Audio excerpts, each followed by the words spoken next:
আমাদের মহানবী হজরত মুহাম্মদ সাল্লাল্লাহু আলাইহি সাল্লাম লাউ তরকারি অত্যন্ত পছন্দ করতেন। একবার তাকে কিছু রুটি, মাংস এবং লাউ একসাথে তাকে খেতে দেওয়া হয়েছিল। তখন তিনি সেখান থেকে বেছে বেছে লাউগুলো মুখে নেন। এতে বোঝা যাচ্ছে যে লাউ তার অত্যন্ত প্রিয় ছিল। লাউ শুধুমাত্র একটু তরকারি হিসেবেই নয়, হজরত মুহাম্মদ সাল্লাল্লাহু আলাইহি সাল্লাম অনেক বছর আগে যে খাবারটি খেয়েছিলেন, বর্তমানে বিজ্ঞানীরা দেখছেন তার পুষ্টিগুণ অনন্য এবং একটা মানুষের শারীরিক এবং মানসিক যে শক্তি যোগায়, সেটা তো লাউ অনন্য ভূমিকা পালন করে। যারা ওজন কমাতে চান, লাউ তাদের জন্য একটা সুন্দর একটি খাবার। লাউয়ের মধ্যে যে সমস্ত উপাদান রয়েছে, বিশেষ করে পানি, সেটা আমাদের শরীরের পানি শূন্যতা দূর করে। এই রমজান মাসে শরীরের পানি শূন্যতা দেখা দেয়, পানির অনেক অভাব দেখা দেয়। সুতরাং লাউ যদি তরকারি হিসাবে আমরা সেহরিতে রাখতে পারি এবং রাতের খাবারে, তাহলে দেখা যাচ্ছে যে আমাদের পানি শূন্যতা অনেকটা দূর করে এবং আমাদের যে সমস্ত রোগের সাথে সম্পর্কিত রয়েছে যে বিষয়গুলো, সেগুলোকে দূরীভূত করে। যেমন লাউ শুধুমাত্র ওজনই কমায় না, যা আমাদের মানসিক শক্তিকে অনেক বৃদ্ধি করে। লাউয়ের মধ্যে যে নিউরো ট্রান্সমিটার, সেটা মস্তিষ্ককে খুব সহজেই সতেজ করে তোলে এবং উদ্দীপনা সৃষ্টি করে এবং দেখা যাচ্ছে তার বিষণ্ণ ভাব কেটে যায়, তার মন প্রফুল্ল হয়ে ওঠে।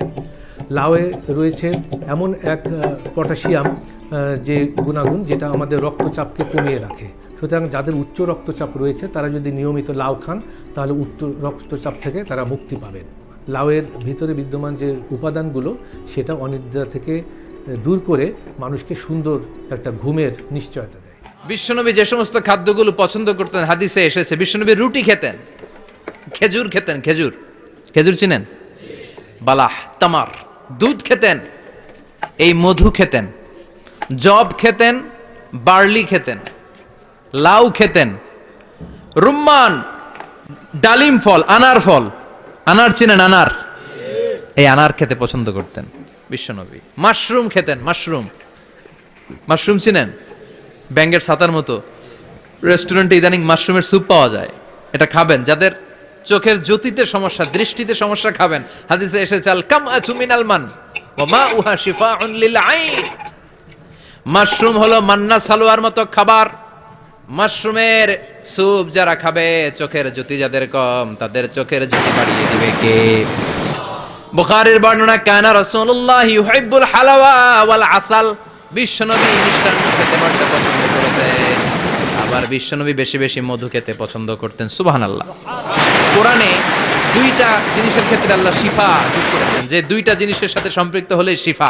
এক হচ্ছে কোরআন পড়লে শিফা, অনুনাজ্জিলু মিনাল কোরআনি মা হুয়া। আবার কোরআনে এই আয়াতের ক্ষেত্রে বলা হয়েছে শিফা ফিহি শিফাউন লিন্নাস। এজন্য সাইয়েদানা ইবনে মাসউদ এই উম্মাহকে উদ্দেশ্য করে বলেছেন, আলাইকুম বিশিফাইন, তোমাদের উচিত দুইটা জিনিস থেকে শিফা নেয়া। এক হলো কোরআন, দুই হলো আসাল মানে মধু। কোন সুবহানাল্লাহ। কোরআন তেলাওয়াত করলে অসুস্থরে সুস্থ করে দেয় কে? সূরা ফাতিহা তেলাওয়াত করলে অসুস্থকে সুস্থ বানিয়ে দেয় কে? আবার মধু খেলে সুস্থ বানিয়ে দেয় কে? মধু খেয়ে প্রশংসা করবেন কার? নাকি মধু হই হই বিষাবাইলা বলবেন এগুলা কখনো? খাঁটি মধু খেতে হবে। খাঁটি মধু চিনার উপায় হচ্ছে, এটাতে পিঁপড়া জমে না, এটা ফ্রিজে রাখলে জমাট বাঁধে না, এটাতে দুর্গন্ধ হয় না।